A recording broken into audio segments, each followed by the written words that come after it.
Shalom, ketemu lagi dengan saya dalam segmen Teduh with SS. Pada kesempatan ini kita akan berbicara satu tema yang berjudul Kebaikan Mengalahkan Kejahatan. Kita baca satu ayat di dalam Amsal pasal yang ke-25 ayat yang ke-21. Saya akan bacakan. Jikalau seterumu lapar, berilah dia makan roti. Dan jikalau ia dahaga, berilah dia minum air. Saudaraku yang dikasihi oleh Tuhan, berbuat baik dan menolong orang yang berbuat baik kepada kita, itu adalah hal yang biasa, hal yang lumrah, juga hal yang wajar. Siapapun bisa melakukannya. Tetapi berbuat baik kepada orang yang jahat kepada kita, ini hal yang luar biasa. Dan ini tidak mudah, tidak gampang.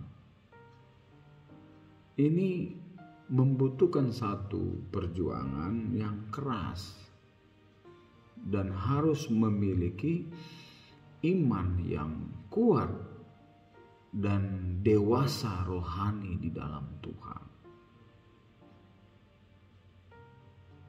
Karena sekali lagi saya katakan hal ini tidak mudah.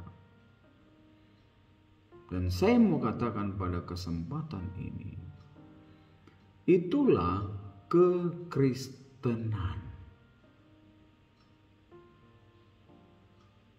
Kekristenan mengajarkan demikian. Dan itulah yang diajarkan Yesus kepada kita pengikut-pengikutnya. Jikalau pipi kananmu ditampar, beri pipi yang kiri. Ada orang berkata demikian. Bonyok dong, begitu. Tetapi saya mau katakan, itulah kekristenan. Kekristenan yang bagaimana? Kekristenan yang dewasa.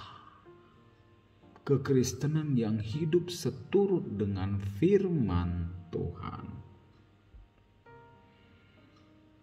Di dalam Matius pasal yang ke-5 ayat yang ke-44,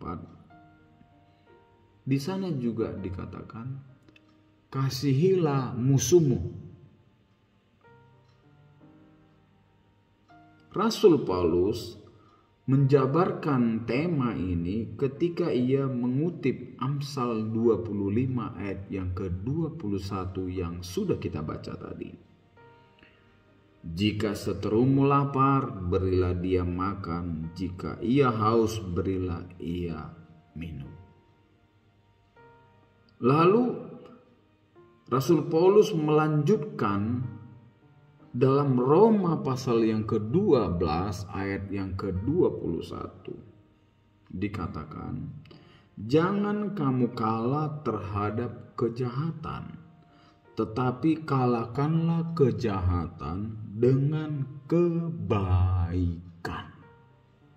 Untuk mengalahkan kejahatan harus dikalahkan dengan kebaikan. Sekali lagi saya katakan, itulah kekristenan. Ketika orang berbuat jahat kepadamu, lalu kita balas dengan kebaikan, sama dengan meletakkan bara api di atas kepalanya.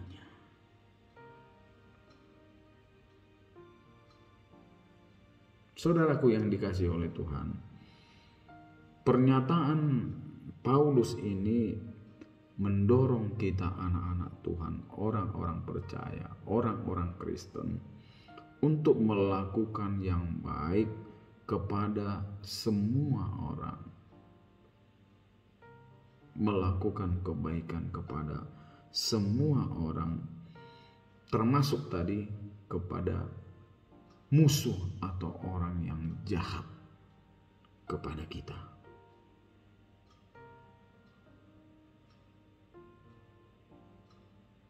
Pertanyaannya sore hari ini ialah, apakah kita bisa?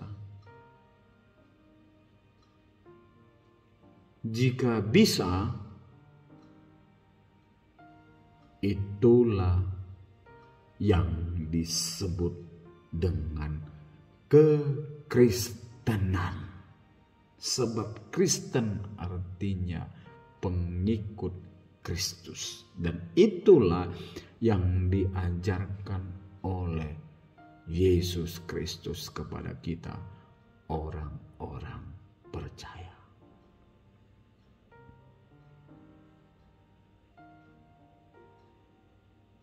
Kita lihat satu ayat di dalam 1 Petrus pasal yang ketiga, ayat yang ke-9. 1 Petrus 3 ayat yang ke-9. Saya akan bacakan. Janganlah membalas kejahatan dengan kejahatan, atau caci maki dengan caci maki. Tetapi sebaliknya, hendaklah kamu memberkati, karena untuk itulah kamu dipanggil, yaitu untuk memperoleh berkat. Rupa-rupanya, ketika kita membalas kebaikan terhadap kejahatan, itu adalah berkat. Bapak Ibu mau diberkati oleh Tuhan? Lakukan firman Tuhan ini, sebab firman Tuhan mengatakan, karena untuk itulah kamu dipanggil, untuk itulah kamu dijadikan pengikut Kristus, untuk itulah kamu dipilih dan dipanggil menjadi orang percaya. Untuk itu, bukan sebatas orang Kristen. Kita dipanggil, dipilih menjadi orang Kristen untuk itu. Melakukan yang baik, membalas kebaikan terhadap kejahatan. Kalau itu kita lakukan, maka firman Tuhan mengatakan sekali lagi,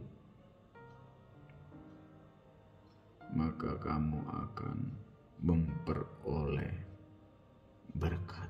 Ingat, kita ada sebagai pengikut Kristus, dipanggil untuk berbuat baik kepada semua orang maupun kepada musuh-musuh kita.